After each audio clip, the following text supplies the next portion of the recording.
Within you is the power, the secret power of the universe, part 2. If you haven't watched part 1, click on the top right of the screen right now. But you can also watch it later, it doesn't really matter. Enjoy, and just drop a comment down below, and let me know what you think of all of this. Is it true? Is it real? Or is it all imagination? Enjoy.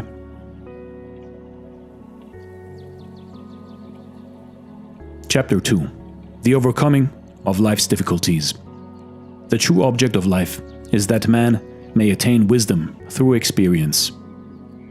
This cannot be accomplished by giving in to the difficulties of life, but only by overcoming them. The promises of God are not made to those who fail in life's battle, but to those who overcome. Neither are there any promises that man shall have an easy time and be happy ever afterwards. Yet it is after this that the majority of people are forever seeking. An easy life, a good time, freedom from suffering and care. But in spite of all their seeking, they can never find that which they desire. There is always a fly in the ointment of their pleasure, something that robs them of true happiness, or possibly combinations of circumstances conspire to upset all their plans. Life is a paradox. The true object of life is not the attainment of happiness, yet if we attain the true object of life, we find happiness. Those who are ignorant of life's true purpose and who seek happiness high and low, year after year, fail to find it. Like a will-o'-the-wisp, it forever eludes them. On the other hand, those who recognize the true object of life and follow it, attain happiness without seeking for it. In times past, people have made God a convenience. They have thought that they could drift through life, learning none of its discipline, and then, when in trouble, or things were not to their liking, they could pray to God and have the unpleasant circumstances taken away. The same idea is prevalent today. People have left the old orthodoxy and look to various cults and isms to get them out of their difficulties. They do not believe now that they can curry special favor with God by prayer, but they firmly believe that they can get what they want from the invisible by demanding it. They think that by this means they can have their own way after all. By this they mean having a good time, with no unpleasant experiences, trials, difficulties, adversities. They are, however, merely chasing rainbows. The easy life they seek constantly eludes them, simply because there is no such thing. The only life that is easy is the life of the strong soul who has overcome. His life is not easy in reality, but appears relatively so because of his strength. It is impossible to have an easy life, and if it were possible, then life would be not worth living, for the sole object of life is the building of character and the attainment of wisdom through experience.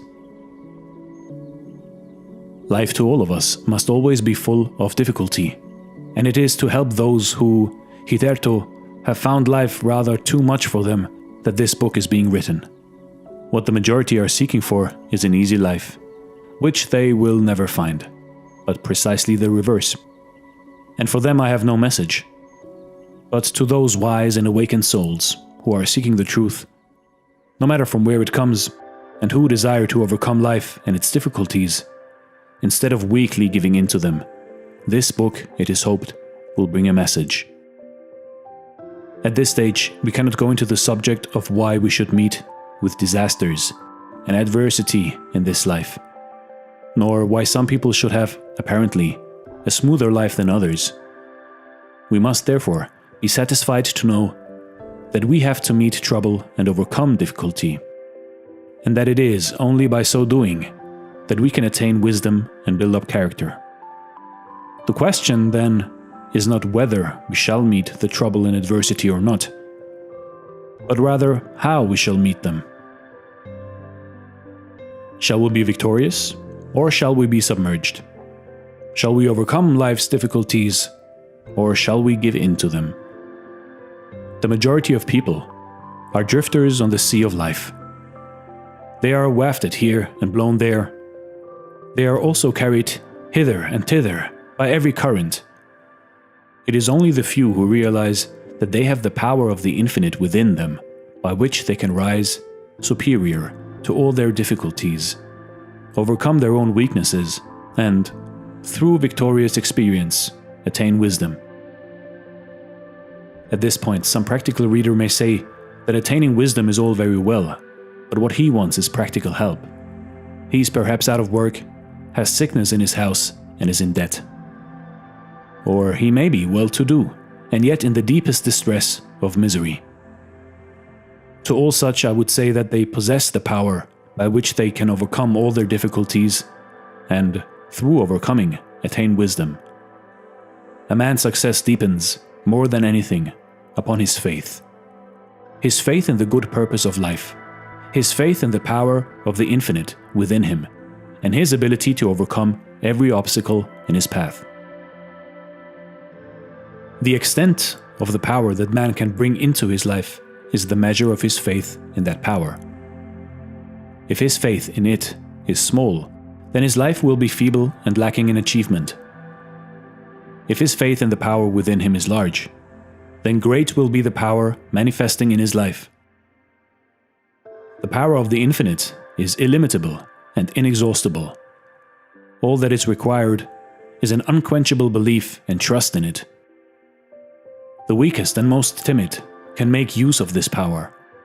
There is the same power in the timid and weak as in the brave and strong.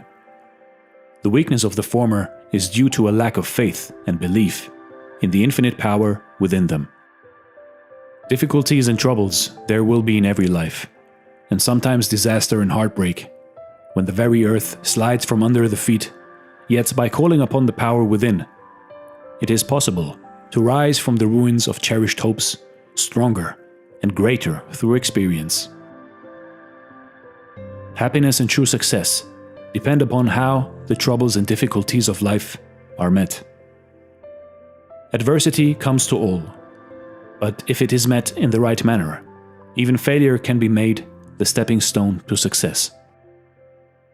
Trouble comes to all, but while it makes some people stronger and better in every way, it submerges others so that they never rise again.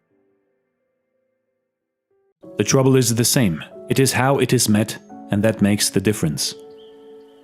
Those who meet difficulty and adversity in the feeble strength of their finite minds and false personality are speedily overwhelmed and broken by the storms of life. But those who rely upon and have faith in the power within them can never be overwhelmed, neither can they ever be defeated. The power, being infinite, is always sufficient, no matter how great the need may be. One who realizes his own real spiritual identity knows that he can never die, that he can never be defeated, that he can never really fail. He may lose his body through the change that is called death, but he, the true man, can never die. Neither can he fail. Though he be defeated 1,000 times, he must rise again. Only have faith in the spiritual power within you, and you can know all the joys of overcoming and achievement. All things will become yours. Seek first the kingdom within you, your spiritual union with the infinite, and harmony with the divine will and purpose. And all these things shall be added unto you.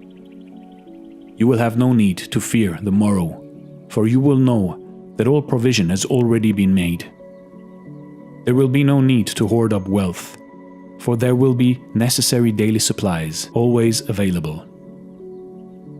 There will be no need to live near a doctor, for God, the infinite life, shall be your health.